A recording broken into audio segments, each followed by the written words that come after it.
se han buscado, se han buscado muchos métodos de crecimiento, ¿no? Y se han tomado algunos de algunos, diríamos, de algunos lugares, de algunas iglesias, algún movimiento de iglesia y crecimiento, y aún hasta principios del mundo secular, ¿no? De las empresas, para poder hacer crecer la iglesia con ese tanto énfasis que se ha dado en un tiempo, ¿no? Entonces, eso ha llevado a que, diríamos, se distorsione un poco los principios de la iglesia, ¿no? Entonces, a través de este curso que podamos ver y podamos regresar a buscar diríamos, la iglesia en sus comienzos. El segundo es que el estudiante comprende el fundamento bíblico de la casa iglesia, cómo debe ser entendida por las iglesias el día de hoy. Aunque el término casa iglesia para algunos no es tan desconocido, porque unos dicen iglesia en la casa, iglesia familiar, tiene muchos nombres que le han puesto, ¿no? Y aunque muchos son muy parecidos, hay diferencias sustanciales o fundamentales, ¿ya? Por eso, que podamos entender o comprender los fundamentos bíblicos y cómo debemos entender. También otro de los objetivos es que el estudiante o la estudiante, para que se sientan incluidas las hermanas, entiendan o conozcan los beneficios de Casa Iglesia a través del análisis de casos actuales y prácticos en congregaciones nacionales e internacionales, ¿no?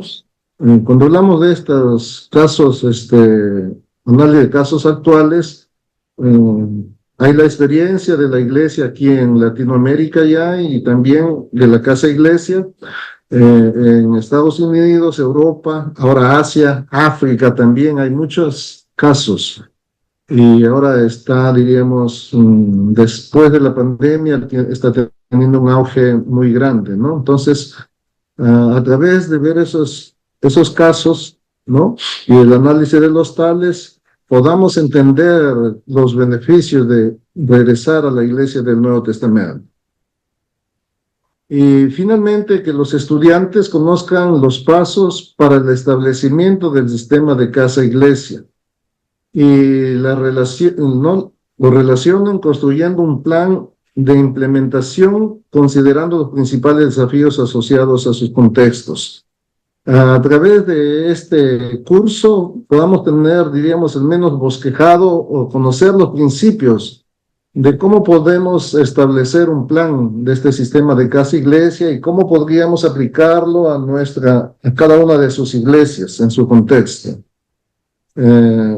Eso vamos a ver y al final de este curso que al menos podamos establecer eso. Y luego tenemos, ¿no? Hasta ahí, antes de avanzar con las clases en su desarrollo, si alguien tiene alguna pregunta o no está escuchándome bien, puede preguntar.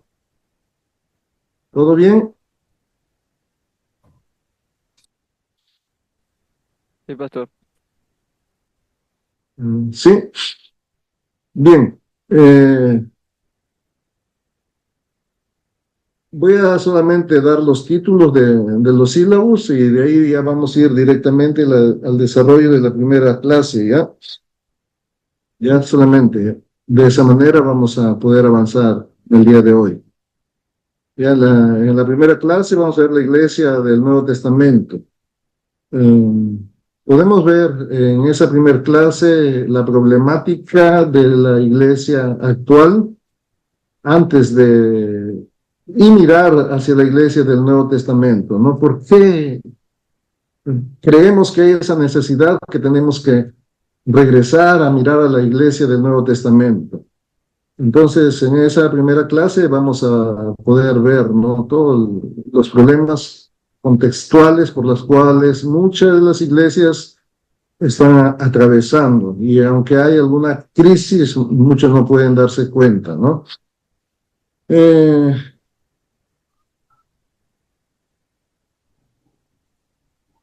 la segunda clase vamos a ver aquí nosotros dentro del sistema de casa-iglesia tenemos, diríamos, estas dos partes que son muy fundamentales para el establecimiento de este sistema. Este sistema de casa-iglesia, en nuestra iglesia lo venimos desarrollando desde el año 2008. Y nosotros en inicio no lo hemos compartido porque yo, como tanto de ustedes, soy uno de los más, ¿cómo podemos decir? De que quiero ver para creer, ¿no? De las personas que no puedo decir algo o hacer algo si antes no lo he visto o no lo he experimentado. Entonces, en el inicio no he compartido dentro de nuestra denominación, compartido sobre esto más que solamente en los informes que teníamos en los presbiterios.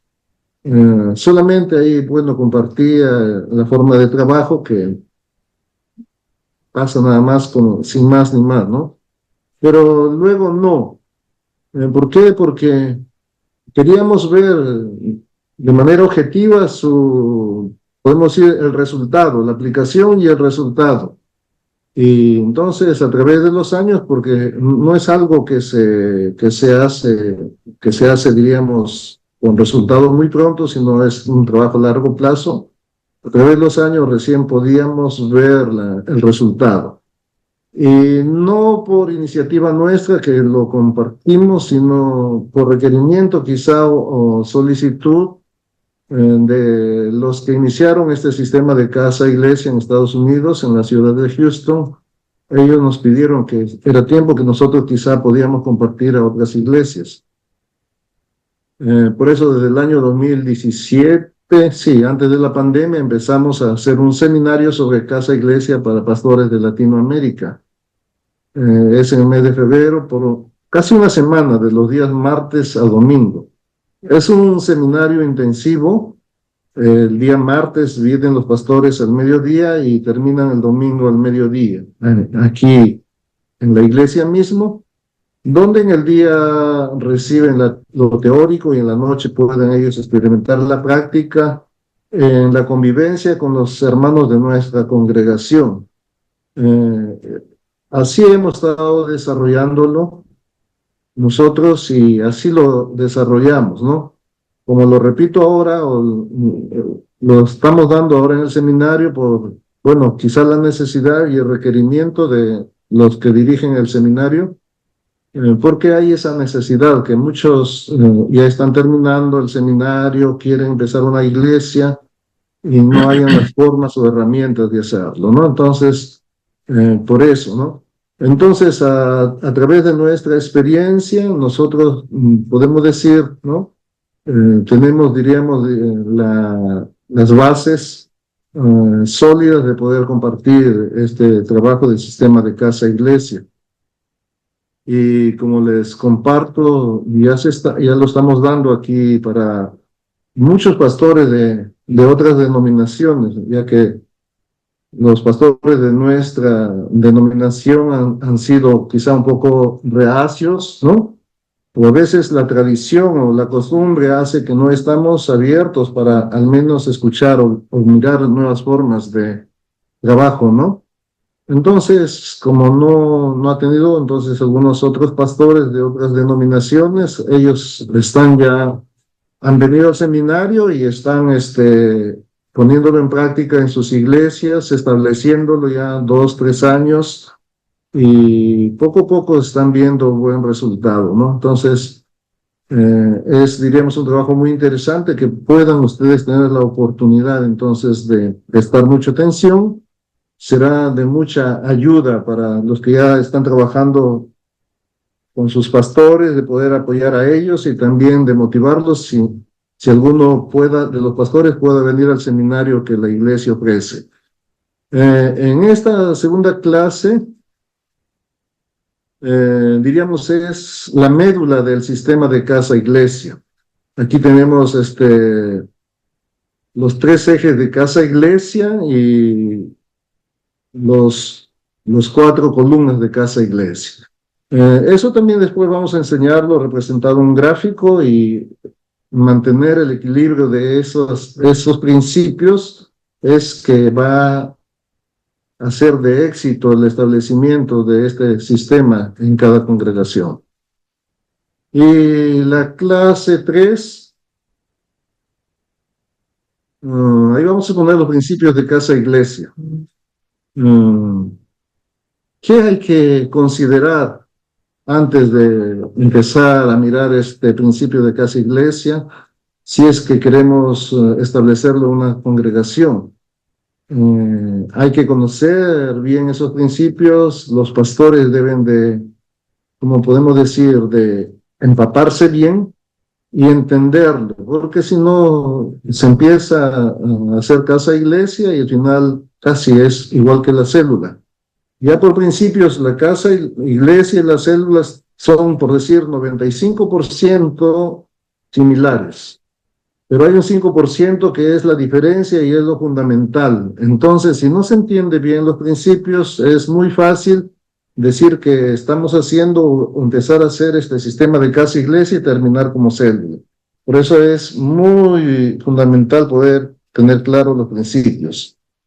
Y en la clase 4, a partir de la clase 4 en adelante, ya diríamos es la forma práctica en cómo establecer el sistema de casa-iglesia en la congregación. Ya eso es más práctico, ya, o sea, son las formas, los tiempos que se deben tomar para enseñar la preparación del liderazgo, la concientización de los miembros, el poder, diríamos, recibir de repente la oposición de las congregaciones si ya están establecidas y poder aclarar hasta que ellos puedan entender por qué, ¿no? Ahí en la primera etapa hay una etapa de concientización, respecto de que antes de querer hacer este trabajo, la congregación, dentro de la congregación, los pastores sean conscientes de que hay una crisis en su congregación, una crisis con la necesidad de que hay que cambiar algo. Y aunque muchas veces se intenta, pero el problema grande es que también a veces queremos implementamos programas que probamos un año o 2 años y luego vemos que no hay resultado y buscamos otra forma, otro sistema de querer que la iglesia crezca. Diríamos, el principio de casa-iglesia no es el crecimiento de la iglesia, es poder volver a cómo se desarrolló la iglesia en el primer siglo. Y entonces, a partir de la clase 4, 5, 6 y 7, va a tener, diríamos, las enseñanzas en la práctica, cómo yo hago para establecer casa-iglesia. Tanto en las congregaciones que ya están establecidas, ¿no?, que ya tienen 50, 100, 200 miembros, como también con los que recién van a empezar de repente alguna congregación. Entonces, desde la clase 4, 5, 6 y 7, va a ser solamente lo práctico. Y esto va a ser de mucha ventaja o bendición, si lo decimos así, para cada uno de sus congregaciones. En la clase 8 hay la presentación de planes de implantación de la casa iglesia a nivel de perfil. En esa clase va a ser un tiempo donde vamos a tener el desarrollo de un taller y donde podamos todos presentar algún plan de lo que yo entendí de este curso y si yo tengo que aplicar este sistema de casa iglesia en nuestra congregación o en su congregación, ¿cómo lo haría? Eso va a ser en la clase 8. Y voy a explicar un poquito más, ¿no? Y luego la metodología. Bueno, ya es una clase que es, ¿no?, virtual sincrónica y sí, como digo, requerimos es una exigencia tanto del seminario como mía, de que en lo posible deben de tener la mayor atención y también su cámara encendida. Ya lo dije al inicio. Ahora, el método de enseñanza. Vamos a usar principios bíblicos y también de algunos comentaristas o teólogos cristianos. Vamos a citar para tratar este tema. Primero, diríamos los problemas que enfrenta la iglesia en la actualidad y luego las soluciones a esto. Y en el sistema de evaluación, ¿ya? En el sistema de evaluación. Aquí vamos a la asistencia es 30%, la participación 20% y el plan de implementación 50%, ¿ya? 50%. En el curso o en el semestre anterior, el año pasado que compartimos esto, al final el requerimiento fue que presenten un ensayo de 5 o 6 páginas respecto de lo que habían entendido. Quizá fue muy difícil para muchos, no sé, los problemas fueron diversos. Algunos se enfermaron, no sé cuál fue toda la situación. Finalmente solamente 3 hermanos lograron presentar el ensayo. Y por eso yo no sé si esto fue dificultoso para muchos.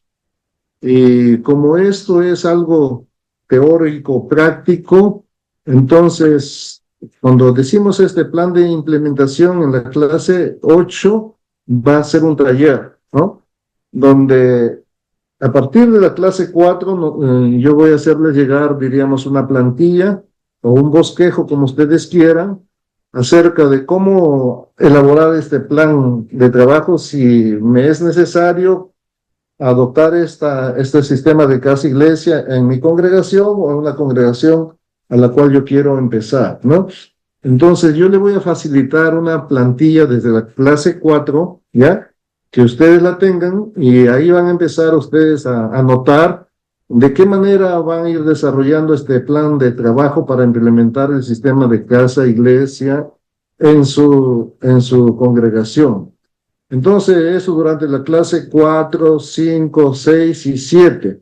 Entonces, en cada clase ustedes podrán ir llenando los principios, elaborando, luego escribiendo. ¿De qué manera? De que cuando llegamos a la clase 8, cada uno de ustedes tenga ya ese plan de trabajo desarrollado.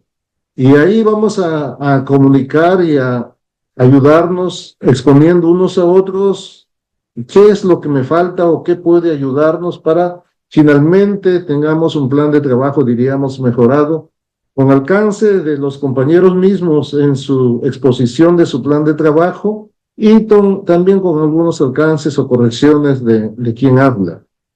Y entonces ese va a ser el trabajo final.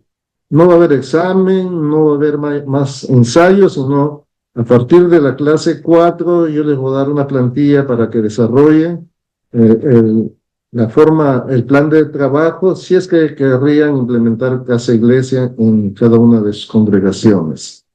¿Me entendieron hasta ahí respecto del bosquejo? Si tienen alguna duda pueden hacerla. Si no está claro hasta acá, pueden preguntar. Buenas noches, disculpe, no le entendí la última parte. ¿Es una especie de ficha o el trabajo que va? No, es un plan de trabajo, pero yo les voy a dar una plantilla, ¿no? Con diríamos, los títulos de los contenidos. A partir de la clase 4, ¿ya? A partir de la clase 4 es, diríamos, la implementación práctica del sistema de casa iglesia en la congregación. Entonces, es como por decir, cuando estudia en el instituto o en la universidad y usted hace una tesis, pero ya antes ha hecho un bosquejo de una tesina, que le aprueban y durante va desarrollando el curso, ya va usted haciendo sus partes, al final ya casi termina con todo el trabajo completo. Algo similar, pero en 3 clases nada más, ¿no? Entonces, yo le voy a dar, por decir, ¿no? En la clase 4, ¿qué es en esa clase lo que vamos a hablar? Y puntualmente, ¿qué es lo que yo tengo que elaborar? Con todo lo que ustedes están recibiendo, puedan completar.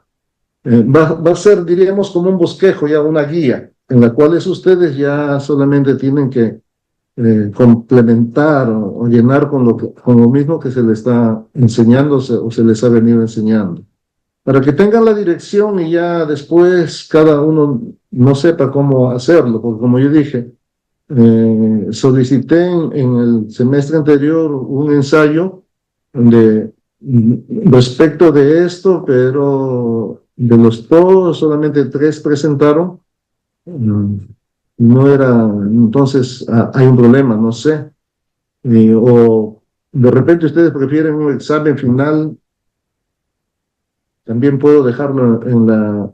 no lo hago así o no lo he hecho porque como esto es, como yo le dije, más práctico, entonces el objetivo, el propósito es de que finalmente lleguen a entender cómo yo podría planear para hacer este sistema de casa iglesia en la congregación en la cual sirvo.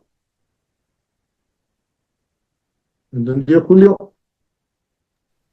Ya, me estoy pasado. Gracias. Ok. ¿Alguien más tiene alguna duda?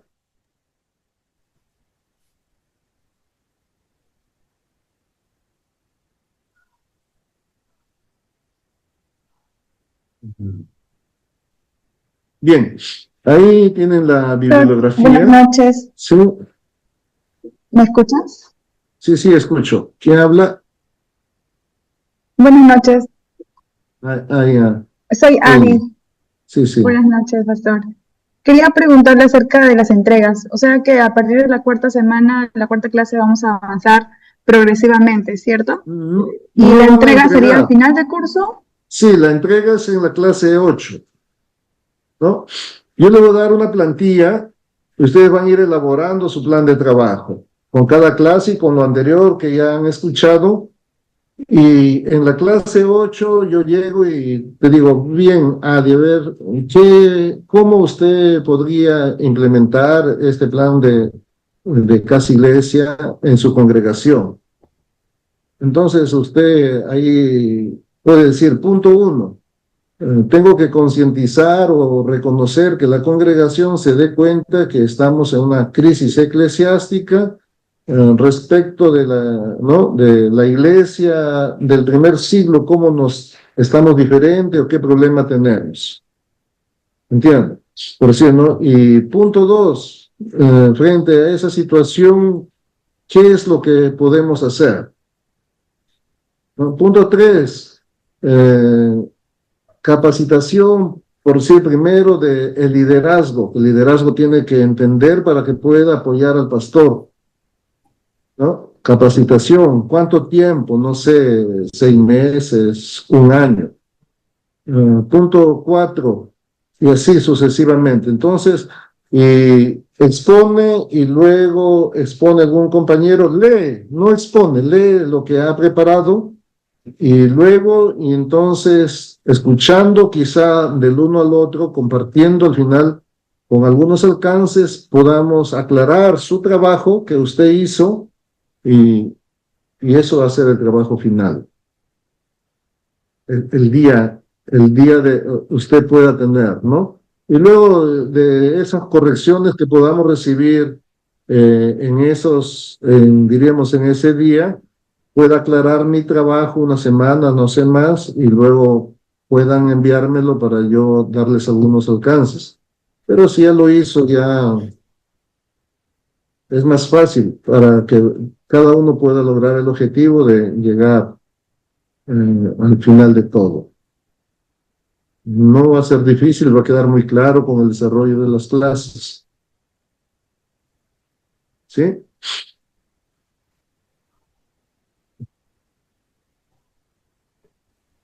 En esa clase 8 es un taller que se tiene que dar donde todos los estudiantes son colaboradores para desarrollar estos principios o este establecimiento de este plan del sistema de casa iglesia para la congregación.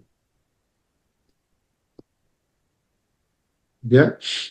¿Alguien más tiene alguna otra pregunta?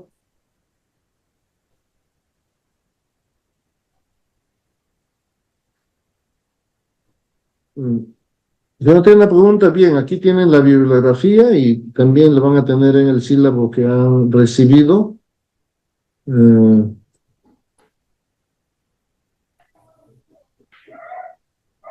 Todo esto, diríamos, son materiales o libros lo que reafirman el trabajo que estamos haciendo, ¿no? Hay un material que sí ha sido traducido, la mayoría se encuentra en las librerías. Yo no sé, creo que el seminario tendrá en físico, no sé, pero sí, se consiguen acá solamente algunos que han sido traducidos directamente desde coreano al español, pero es uno o dos libros nada más, ¿no? Que eso nosotros lo trabajamos aquí en un libro que reciben los pastores cuando vienen al seminario de casa e iglesia. Todo esto, algunas citas de internet también. Y bien, si respecto del sílabo tienen alguna otra pregunta.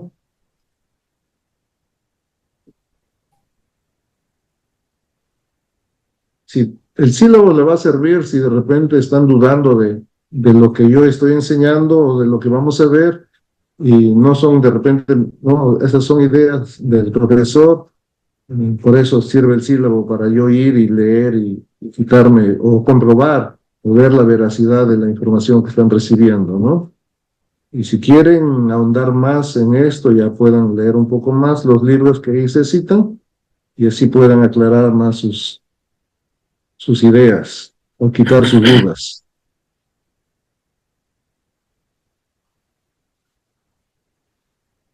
Muy bien, si no hay alguna pregunta del sílabus, entonces vamos a empezar nuestra clase, continuar con nuestra clase de hoy. ¿Ya? ¿Nadie más tiene ninguna pregunta?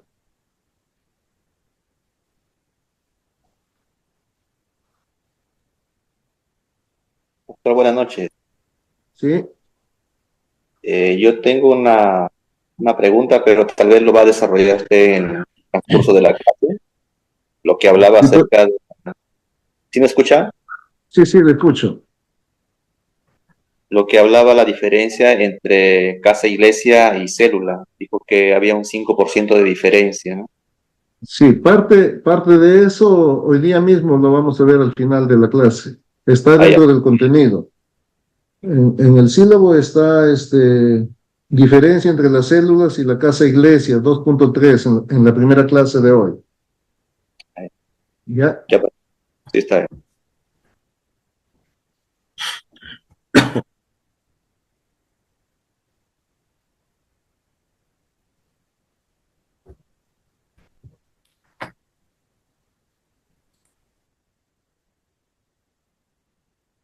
Muy bien.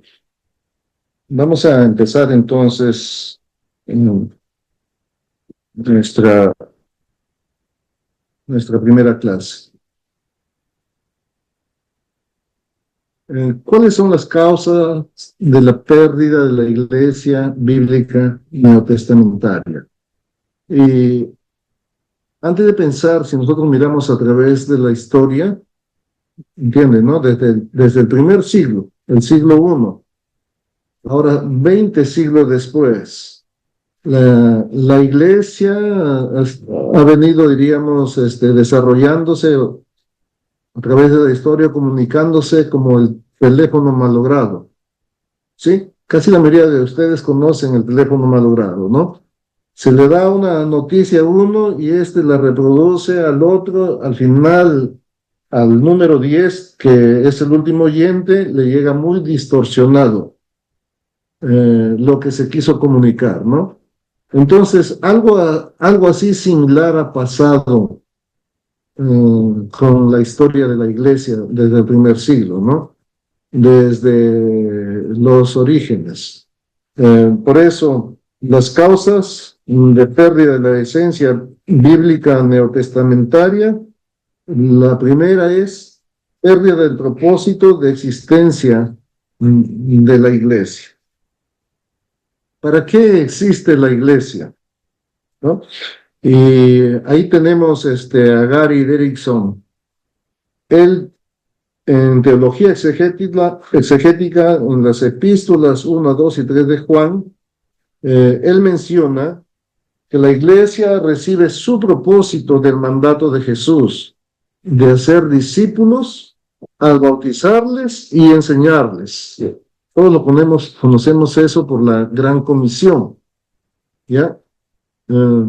Por lo tanto, cada iglesia debe ver su propósito principal como un lugar de instrucción en la fe y el estímulo mutuo y la edificación de sus miembros. Esa misma idea la refuerza Paul Pommerville. Él dice que la Gran Comisión revela la clave de la estrategia misionera de Cristo en el hacer discípulos, siendo su meta principal el predicar, testificar, bautizar y enseñar con todos los medios para alcanzar la meta del discipulado. También Daniel Akin dice lo siguiente: las iglesias que agradan a Cristo son aquellas que toman en serio sus últimas órdenes de marcha dados junto antes de ascender al cielo. Y cuando nosotros miramos la Biblia, la Gran Comisión está dado en contexto de antes de que Jesús ascienda al cielo. Entonces, antes de ascender al cielo, ¿cuál fue la Gran Comisión que él, o su última o su primera voluntad? ¿No? Antes de ascender, ¿no? Toda potestad me es dada en el cielo y en la tierra, por tanto vayan y hagan discípulos a todas las naciones. Eso fue el mandato para sus discípulos, ese es el propósito de la existencia de la iglesia.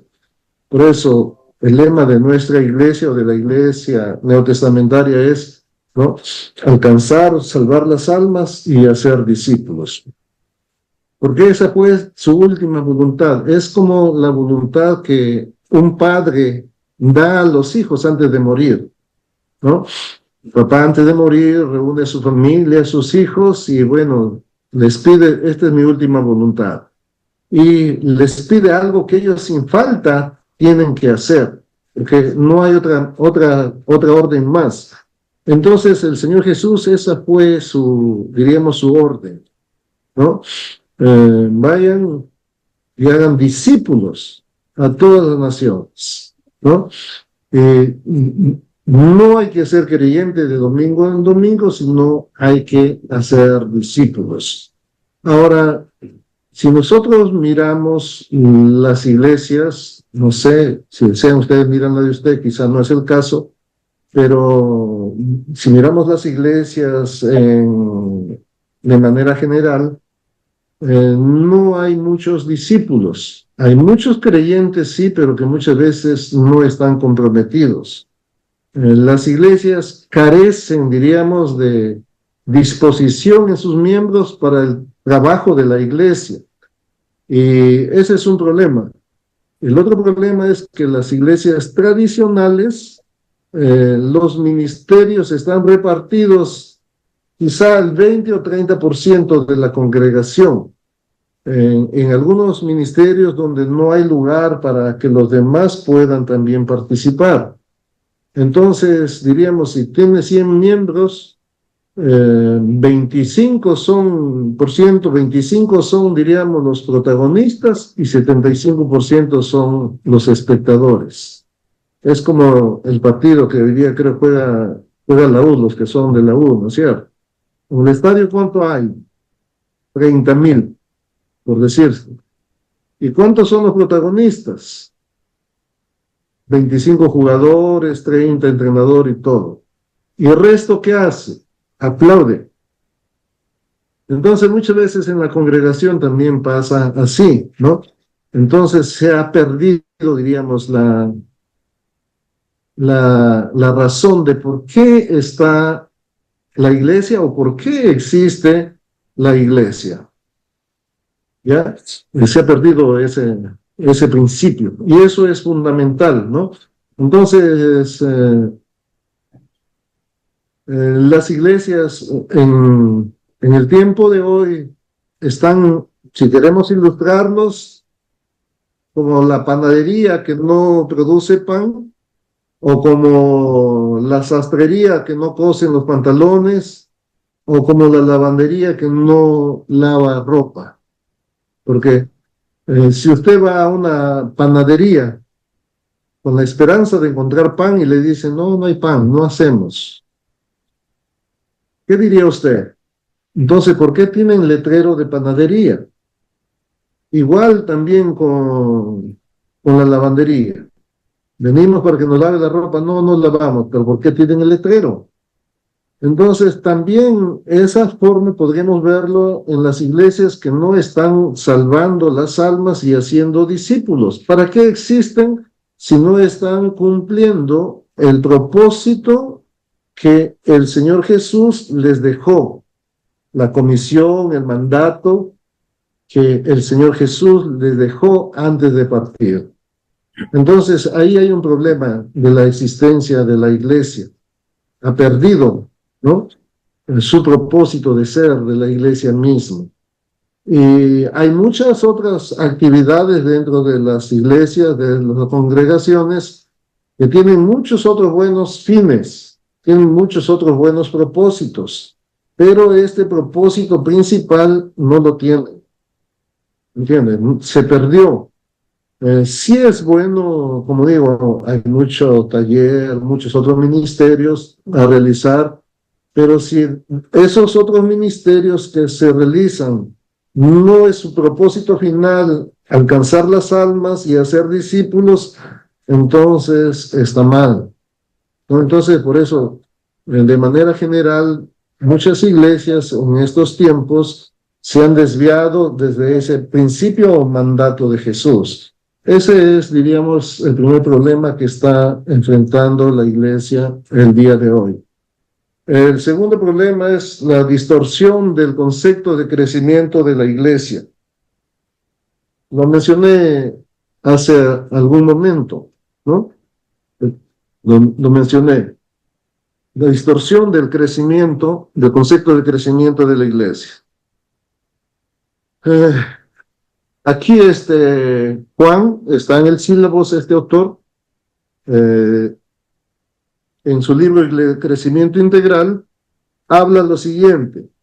El autor afirma que el crecimiento ha experimentado varias etapas y crisis, la cual comenzó con la visión de renovar las iglesias establecidas para que sean más evangelizadoras y dinámicas, de manera que los creyentes se entusiasmaran con su fe y cumplieran la tarea de la gran comisión. Luego se enfocó en aquellas estrategias que podía dar más crecimiento numérico a la iglesia. Aquí el énfasis era descubrir los elementos vitales de la materia y diseñar una metodología que condujera al crecimiento. Por ejemplo, estudiar la demografía de una comunidad para ver dónde situar una iglesia nueva. Y lo que afirma el autor, quiere decir efectivamente, este concepto ha ido transformándose a través del tiempo hasta llegar a lo que percibimos hoy en día. Así que después de mostrar este proceso de cambio, el autor afirma que el crecimiento se debe pensar más en términos de efectividad ministerial y en cumplir los propósitos de Dios y su misión en la iglesia local. Se debe pensar y actuar en una forma congruente con la efectividad ministerial partiendo de los mandatos bíblicos para toda la iglesia y a la misma vez reconociendo las particularidades del contexto local.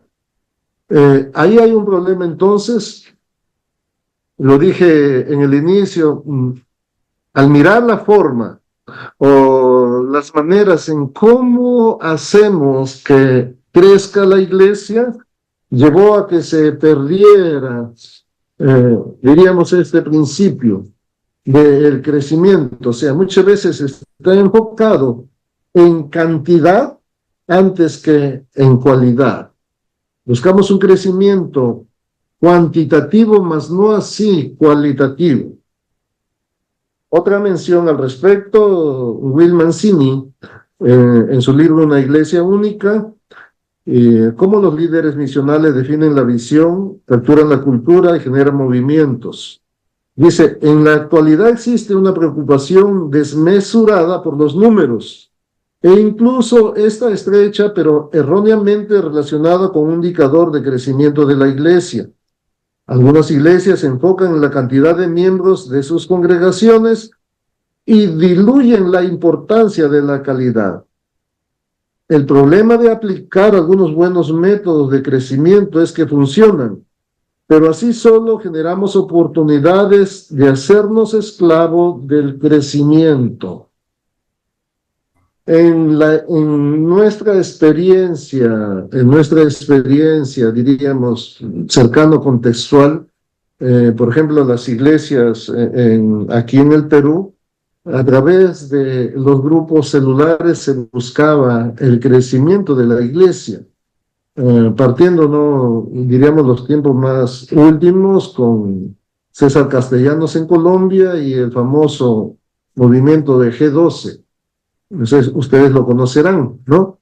Entonces, se busca que la iglesia crezca, pero diríamos es una presión a empujar este crecimiento, que las formas o los métodos muchas veces llevan hasta dañar a sí mismo al liderazgo o a los mismos miembros de las congregaciones. Porque en esta forma, en este sistema, tienes que crecer sí o sí.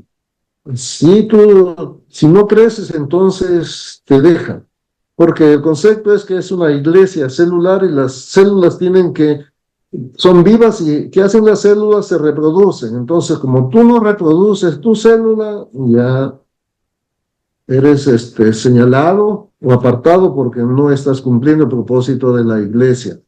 Entonces, ahí hay una distorsión, ¿no? Se ha enfocado mucho en el crecimiento cuantitativo de la iglesia.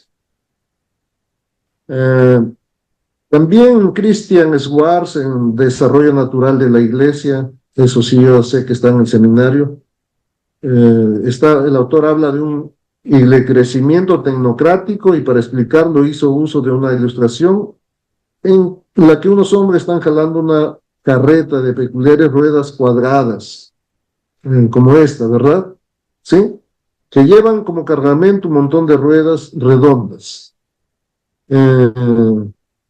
¿Qué quiere mostrar el autor con esta ilustración? Para el autor, esta figura representa a cabalidad lo que sucede con la iglesia de hoy en día. Muchas iglesias buscan avanzar y servir en la obra de Dios con la mejor de las intenciones y ponen un gran esfuerzo para lograr, aún en medio de las circunstancias difíciles del camino. Sin embargo, no lo están haciendo de la manera correcta, aun cuando el propósito sí lo es, tal y como se aprecia en esta imagen, ¿no? Los hombres trabajan duro para transportar la carreta, pero no lo están haciendo con las ruedas correctas, aun cuando tienen a su disposición unas ruedas arriba de su carreta, que sí les permitieran cumplir su propósito. El autor concluye diciendo que también, ¿no?, las iglesias desarrollan sus ministerios utilizando las herramientas o métodos equivocados, métodos seculares en algunos casos, y esto justo lo que no les permite cumplir su propósito de manera debida.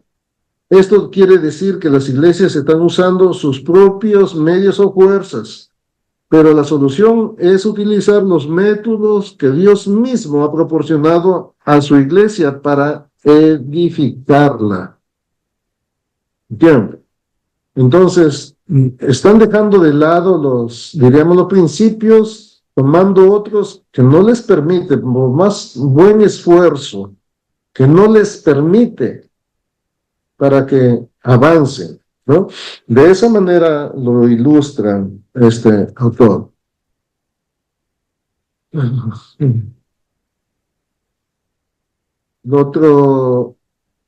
punto que tenemos que ver es el sincretismo e influencia de métodos seculares.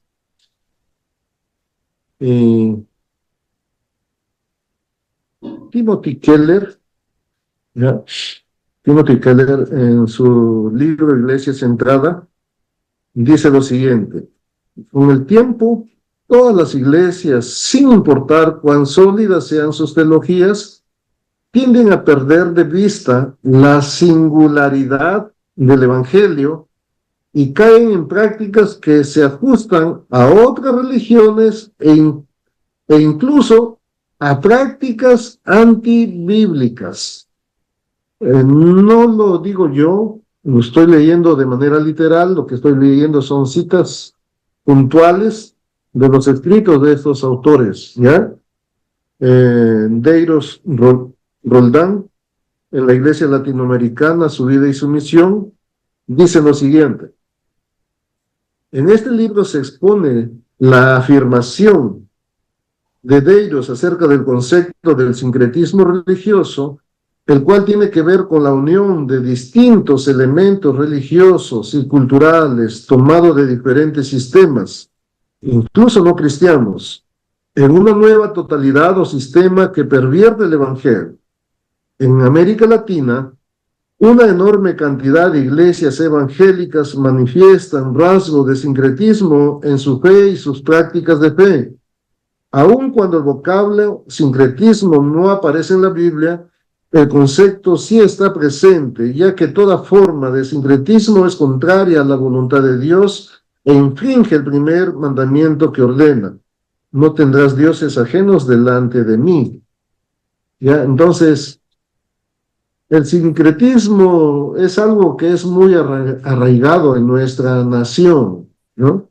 Y el sincretismo, diríamos, de manera exponencial o abundante o de manera gigantesca, lo inició, diríamos, el catolicismo. Cuando vinieron los misioneros católicos, ¿no? Vinieron con su cruz y, por decir, podemos ver en sus prácticas religiosas o aún en sus casas o templos, que ellos aceptaban, diríamos, los dioses o las religiones de los indios o de los indígenas, y sobre eso ponían, diríamos, su religión. Por eso, los que van a la sierra o han visitado la sierra del Perú hacia el sur, podemos encontrar los cuadritos de Pucará arriba de los techos, más una cruz, ¿no? Eso lo tienen. ¿Por qué? ¿Qué es eso para los lugareños, ¿no? Es la buena suerte más la cruz. Ahí está Dios para que cuide sus hogares, ¿no? Entonces, desde ese tiempo viene ya, en los años posteriores, también la iglesia tiene ahora, diríamos, muchas prácticas no bíblicas, ¿no? Dentro de los programas, dentro del sistema. Entonces hay muchas formas de cómo se va incrementando algo de la cultura con el propósito de desarrollar la iglesia o de contextualizar la iglesia. Entonces ese es un problema que también surge diríamos, como causante de alejarse de la iglesia del primer siglo. Y el otro punto, desviación en el estilo del liderazgo cristiano.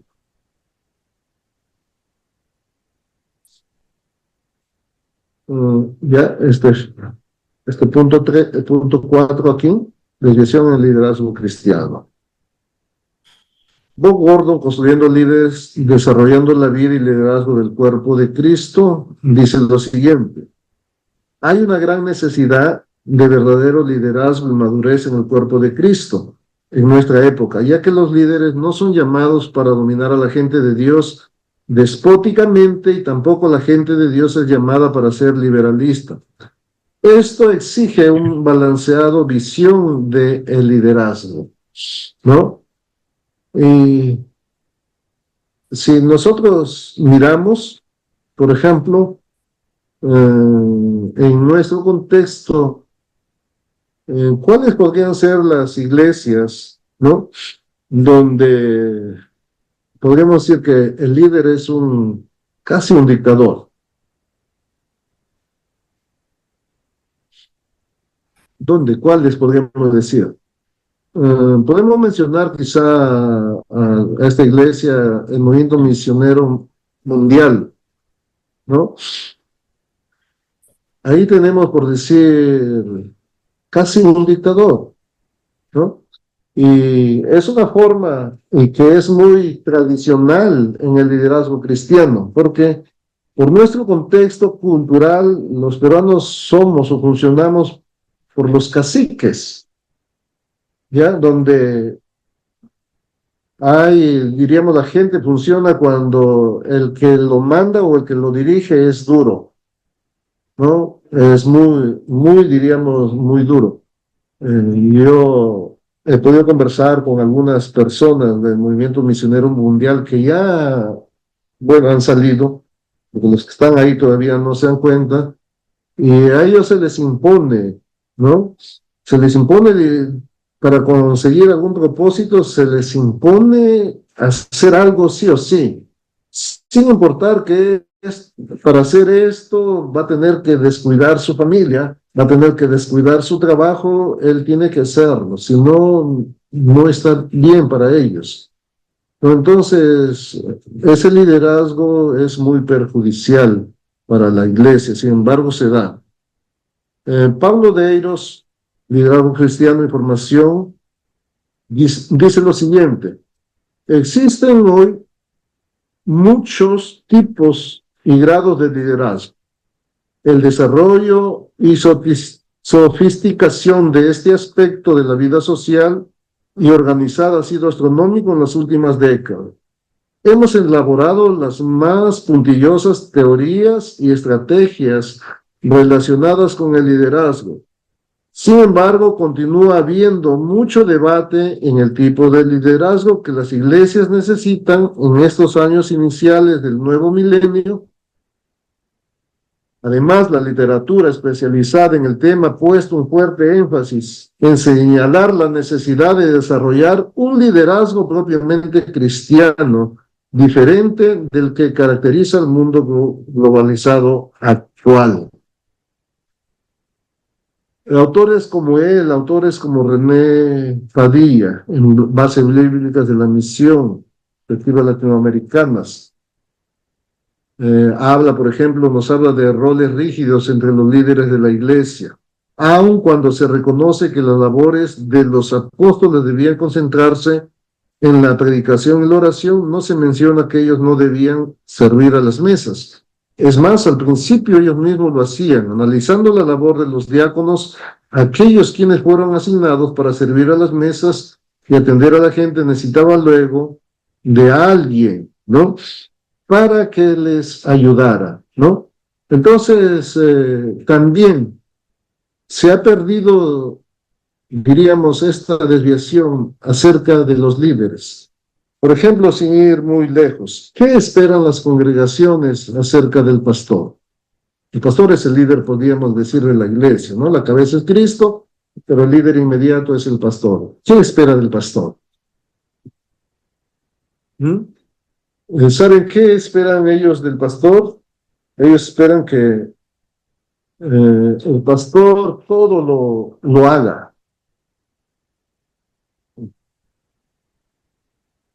¿Ya?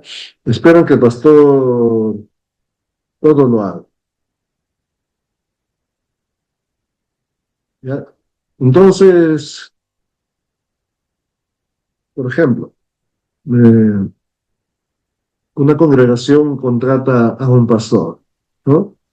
Y puede ser 1 año, 2 años. Y entonces, en estos 2 años, ¿qué esperan? Que el pastor predique, que el pastor ore, que el pastor visite a los enfermos, que el pastor vaya cuando nació el primer hijo de una familia, que el pastor busque a los que no vienen a la iglesia. ¿Entienden? Que el pastor vaya a visitar a los que están en la cárcel, O sea, esperan que el pastor haga todo. Como el pastor no puede hacer todo, entonces a la vuelta de 1 año, 2 años, entonces ya no se le renueva su trabajo. Pero ese no es el rol bíblico del liderazgo del pastor. ¿Entiendes? No es, y después vamos a ver cuál es el rol bíblico del pastor. Y, ¿no? Entonces, hay mucha, diríamos, desviación en el estilo el liderazgo, ¿no? Y también llevando métodos seculares, aun cuando se dice que el liderazgo en la iglesia no es como en el mundo, muchos líderes cristianos empujan antes que mostrar el ejemplo. ¿Entienden? ¿No? Entonces, hay, diríamos, un grave problema respecto de esto. ¿Por qué? Aunque la Biblia dice, ¿no? En el mundo, el ser líder para el mundo es un puesto, diríamos, de honor o de poder o de dominio, podríamos decirlo así. Pero en la iglesia no. Aun cuando sabemos, no lo hacemos así, sino que tú lo haces, tú vas, todo queremos, pero no mostramos el ejemplo. ¿Ya? Entonces diremos, hay mucho más, diríamos, puntos por enumerar respecto del problema de la iglesia en relación a la iglesia del primer siglo, pero hemos centrado solamente en estos 4 puntos, porque el tiempo también de ver, diríamos, de manera puntual o detallada cada situación requeriría un mayor tiempo. ¿Ya? Aquí vamos a parar y yo les doy tiempo para que si tienen alguna pregunta que hacer aquí, puedan hacerlo.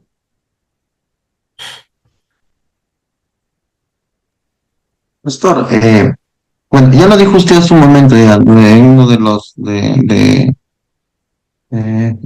una de las frases que uno de los autores lo ha dicho, pero segunda de Pedro dice 3:18, antes bien, creced en la gracia y el conocimiento de nuestro Señor y Salvador Jesucristo, a Él sea la gloria. Creced igual que aumentar, crecer es lo mismo que aumentar o es igual que aumentar. Bueno, con este texto considero que cuando la Biblia habla de crecer, el objetivo es que el creyente que tenemos llegue a la imagen de Cristo, ¿verdad? Ese Que propósito. llegue que sea ese el propósito de aquellos que... Ahora, es verdad, como alguna vez dijo un pastor, ¿no? Donde hay calidad hay cantidad. Entonces, el tema es cómo es que podemos trabajar eso, ¿no? O sea, llegar a eso. En todo caso, no descuidar ambas partes, ¿no? De llevar al Sí. propósito de que el pueblo conozca y llegue a la imagen de Cristo y que el resultado debería ser eso justamente. Pero, ¿qué sucede a veces cuando, como usted lo ha dicho, ¿no? A veces la iglesia espera que el pastor lo haga todo, pero ¿qué sucede cuando el pastor quiere hacerlo todo? O cuando se ha acostumbrado a ese sistema. Por eso, ese es un grave problema, porque, mira, si nosotros somos, diríamos así, en una frase, con la reforma, ¿no? Con las reformas, diríamos, se recuperó la palabra fue dado a la gente, ¿no? A los laicos, a cualquiera, porque hasta la reforma no tenía, el pueblo no tenía acceso a la Biblia. Y entonces se le dio, diríamos, la palabra. Y con la reforma también se dio, o se les hizo volver diríamos, a los laicos su sacerdocio. ¿Entienden? ¿Entienden? Los laicos son sacerdotes. Vosotros sois real sacerdocio, nación santa, pueblo elegido por Dios, ¿verdad? Entonces el creyente es sacerdote. ¿Cuál es la función del creyente siendo sacerdote? ¿No? Estar intermedio entre Dios y el pueblo. Esa función no solamente es del pastor, también es del creyente común. ¿Ya? Es del creyente común. Con la reforma también eso se les devolvió. El creyente común es un sacerdote. No es la labor solamente de los pastores como los curas en el tiempo de la iglesia, no solamente los curas son los que... Pero ese sacerdocio de los creyentes se lo robó el pastor. El pastor se asumió para sí mismo esa labor de ellos. Le quitó su ministerio a ellos.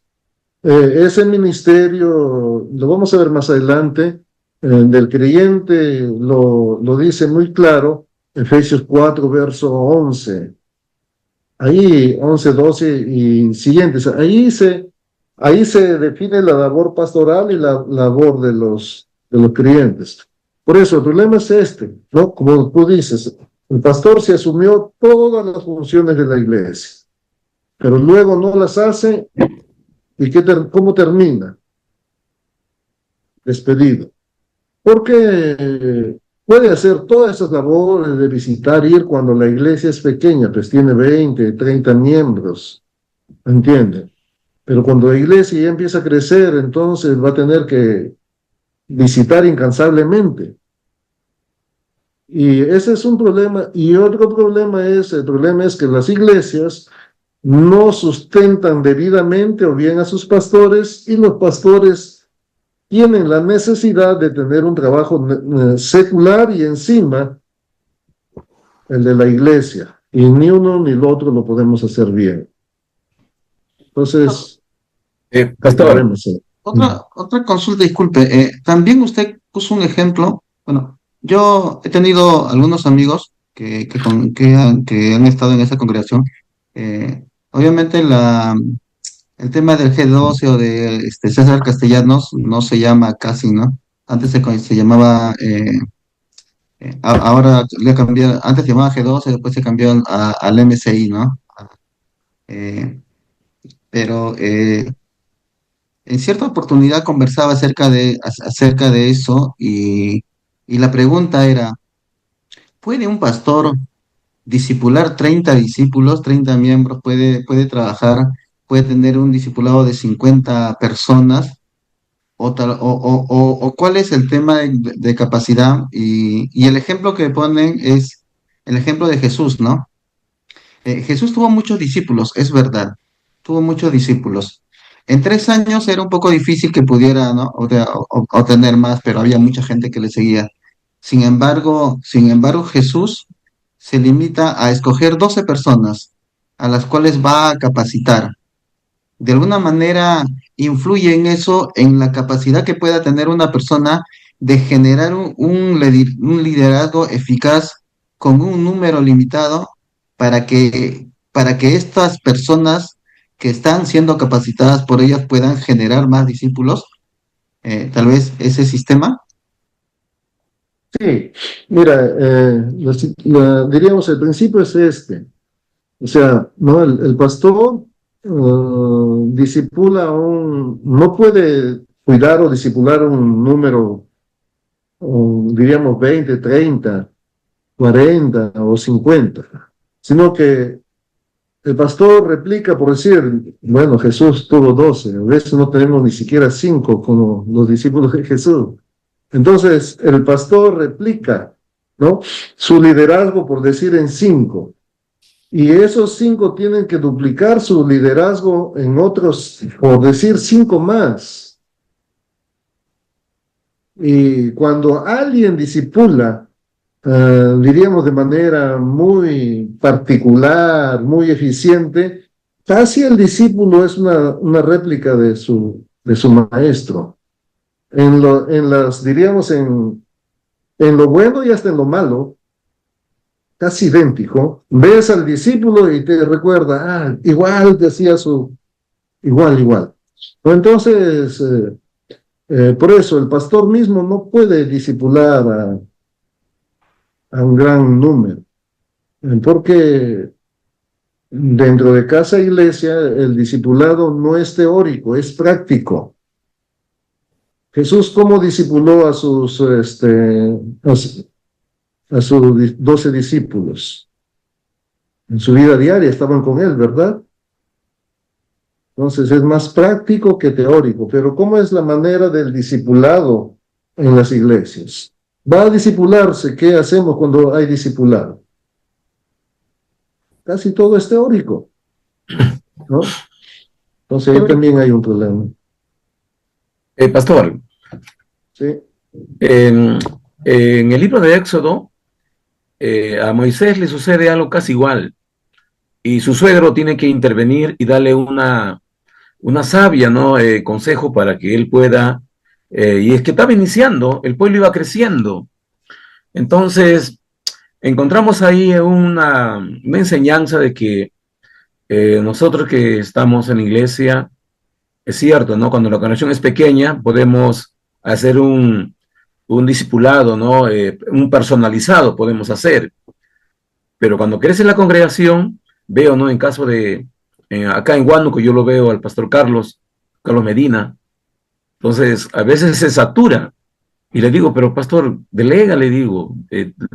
Entonces, viendo yo en ese aspecto, diría, pastor, que los dones, tenemos que ver, tenemos que enseñar a la iglesia que cada uno ejerza, ¿no? De acuerdo al don que Dios le ha dado. Y ahí podemos añadir los talentos, ¿no? Sabemos que los talentos son cosas innatas, pero los dones es el cristiano, el hijo de Dios, que viene, el convertido, el renacido, ya trae, ya tiene consigo un regalo que tiene que descubrir sus dones y la diversidad de dones. Si no se hace esto, pastor, el pastor mismo se estresa y va a llegar a un punto donde el agotamiento. Después vamos a hablar también de eso. Claro, pero Por ejemplo, yo diría más que nada por el discipulado, la mayordomía, a través de los dones se podría empezar en diferentes áreas. Sí. Hablando así puntualmente, ¿no? El ejemplo, o sea, las cosas que no podían ver o que no irían a poder ver los ancianos que tenía que nombrar Moisés, solamente esas más difíciles tenían que traerlas a él, ¿no es cierto? Entonces también por eso hay problema en el liderazgo, de no delegar, ¿entiendes? ¿Por qué razón? Hay dos razones, diríamos. Una es que de repente no tiene confianza de que al que le delega lo va a hacer correctamente, ¿entiendes? Entonces si no lo hace bien. Y la segunda razón es que parece que cuando los pastores van a delegar, las ovejas van a seguir más al líder que al pastor mismo. Entonces muchas veces hay temor del pastor de ser relegado, ¿no? Porque si yo delego, por decir, alguna responsabilidad a alguien, entonces después van a ir tras de él y no van a ir tras mío, ¿no? Entonces quizá a veces hay algún temor, ¿no? Y lo otro es de no delegar, porque a veces pensamos que el líder no va a poder, diríamos, resolver o discipular a otros. Pero por eso, dentro del sistema de casa iglesia, el liderazgo es más práctico, ¿entienden? Es más práctico. Yo les digo a ustedes, enséñale tú a manejar carro a una persona, teóricamente enséñale 10 años y luego lo mandas a agarrar un carro y la primera se choca. Dentro del sistema de casa iglesia es que mientras tú vas aprendiendo acerca de la palabra del Señor, ¿no? De la Biblia, de Dios, tienes que ir aprendiendo a liderar. Si te equivocas, ahí está el pastor para corregir, pero tienes que dejar que los miembros asuman también liderazgo. Muy bien, buen temblor ahí acá en Lima, en provincia no hay, ¿no? Si me pregunta, son las 8:30, creo que en este tiempo tienen un break, me dijo el misionero Esteban, tienen un descanso. Mi pregunta es, ¿cuánto tiempo dura ese descanso? Son 15 minutos, pastor. 15. 15 a 10 minutos, como usted lo vea productivo. Está bien, 15 minutos, ya entonces tenemos descanso hasta 8:45. Mi reloj creo está adelantado. No, está bien. Ya, hasta 8, hasta un cuarto para las 9. Ya, bien. Entonces nos encontramos un cuarto para las 9.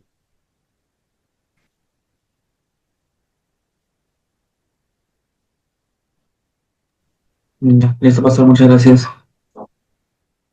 Bien. Ok, pastor.